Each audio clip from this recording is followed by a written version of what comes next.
साथियों नमस्कार। पटना बिहार से मैं अमिताभ कुमार दास, आईपीएस 94 बैच, और आप देख रहे हैं मेरा अपना यूट्यूब चैनल दास बोले बिंदास। साथियों, इस चैनल में मैं आपको ऐसी जानकारियां भी देता हूं जिनको जानना ज़रूरी है, लेकिन जिनको ज़्यादातर लोग नहीं जानते। आज मैं आपको भोपाल की उन पर्दा नशी बेगमों के बारे में बताऊंगा जिन्होंने बाकायदा गद्दी पर बैठकर हुकूमत की थी। ये बहुत रोचक और ज्ञानवर्धक वीडियो है, इसे आखिर तक दिल थाम कर देखिए। साथियों, भोपाल का नाम तो आपने सुना होगा, ये मध्य प्रदेश की राजधानी है। लेकिन 18वीं सदी तक भोपाल एक छोटा सा पिछड़ा हुआ गांव हुआ करता था जो बाणगंगा नदी के किनारे बसा हुआ था। 18वीं सदी में यहाँ अफ़गानिस्तान से एक पठान आया, नाम था उसका दोस्त मोहम्मद खान, और उसने भोपाल रियासत की बुनियाद डाली। उसने इस्लाम नगर में एक बड़ा सा किला बनवाया और इस्लाम नगर को भोपाल रियासत की राजधानी बना दिया, कैपिटल बना दिया। बाद में भोपाल ने इतनी तरक्की की कि हिंदुस्तान में हैदराबाद के बाद वो दूसरी सबसे बड़ी मुस्लिम रियासत बन गया। इसी भोपाल में 1819 से लेके 1926 तक, यानी 107 बरस तक बेगमों ने हुकूमत की थी, और कुल 4 बेगमों ने भोपाल की गद्दी पर बैठकर हुकूमत की। उन 4 बेगमों के नाम हैं कुदसिया बेगम, सिकंदर बेगम, शाहजहां बेगम और सुल्तान जहां बेगम। इसकी शुरुआत एक अजीबोगरीब घटना से हुई थी। ये 1819 का साल था और भोपाल का जो नवाब था नज़र मोहम्मद खान, वो शिकार खेलने गया था। नवाब साहब के साथ पूरा लाव लश्कर था, उसमें नवाब साहब का एक 8 साल का छोटा सा साला भी था। वो साला नवाब साहब के रिवॉल्वर से खेलने लगा था और गलती से उससे गोली चल गई और नवाब साहब को लग गई और नवाब साहब की मौत हो गई। उसके बाद ये संकट हो गया कि अब भोपाल की गद्दी पर कौन बैठेगा।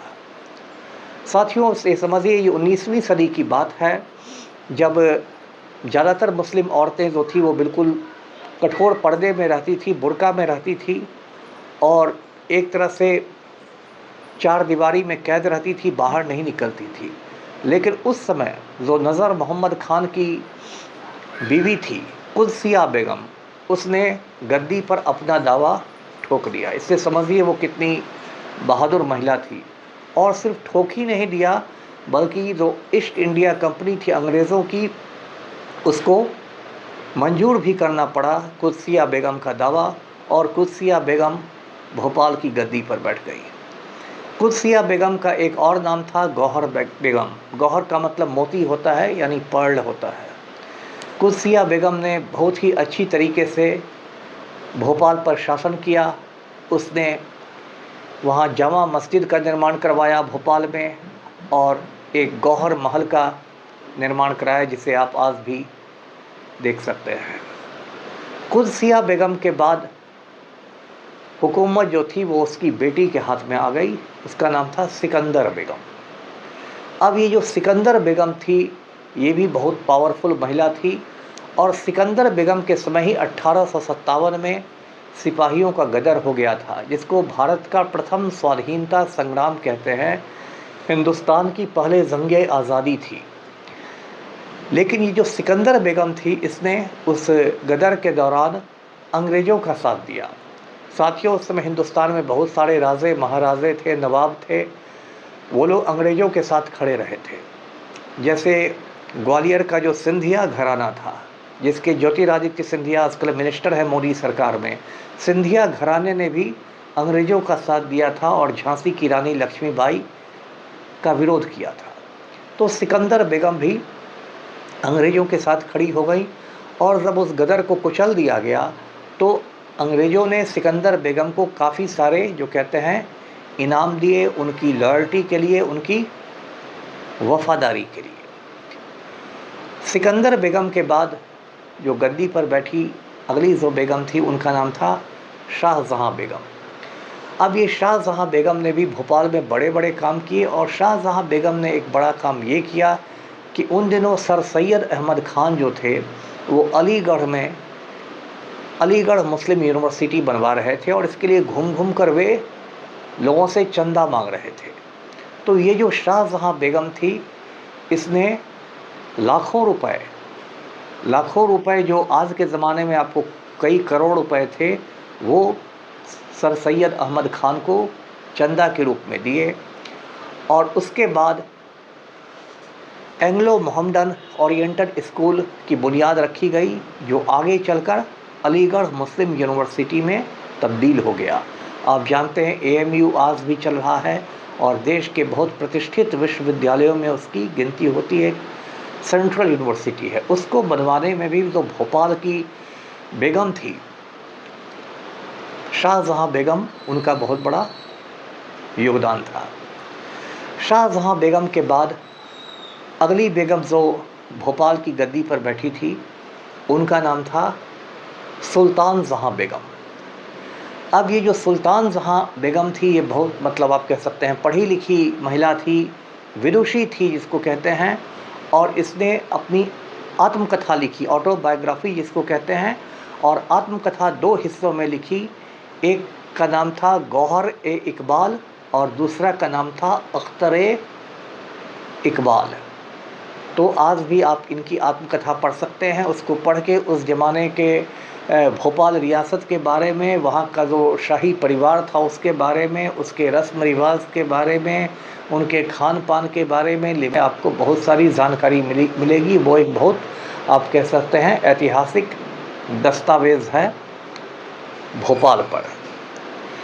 साथियों, ये जो सुल्तान जहाँ बेगम थी, इसके ज़माने में एक बड़ी बात यही कि 1911 में ब्रिटेन के राजा का इंतकाल हो गया, और उसके बाद जॉर्ज पंचम जो थे, जॉर्ज द 5th जो थे, वो गद्दी पर बैठे। तो गद्दी पर बैठने पर उनका कोरोनेशन हुआ, जिसको हिंदी में राज्याभिषेक कहते हैं। जब नए राजा को बाकायदा एक समारोह में मुकुट पहनाया जाता है, जैसे हाल में आपको 1-2 बरस पहले किंग चार्ल्स का हुआ था। जब क्वीन एलिजाबेथ का डेथ हो गया, तब किंग चार्ल्स का कोरोनेशन हुआ, राज्याभिषेक हुआ। तो उस समय तो पूरा ब्रिटिश एम्पायर था, अब तो इंग्लैंड बहुत छोटा हो गया है। उस समय पूरा ब्रिटिश एम्पायर था, और बहुत ही धूमधाम से लंदन में वो राज्याभिषेक समारोह हुआ था, कोरोनेशन हुआ था, और उसमें भोपाल की बेगम को भी दावत दी गई थी। अब देखिए, वो हवाई जहाज़ का ज़माना तो नहीं था, तब पानी के जहाज़ से लोग जाते थे। भोपाल की जो बेगम थी, सुल्तान जहाँ बेगम, वो पानी के जहाज़ से गई, और कई हफ्ते लगते थे हिंदुस्तान से वहाँ पहुँचने में, इंग्लैंड पहुँचने में।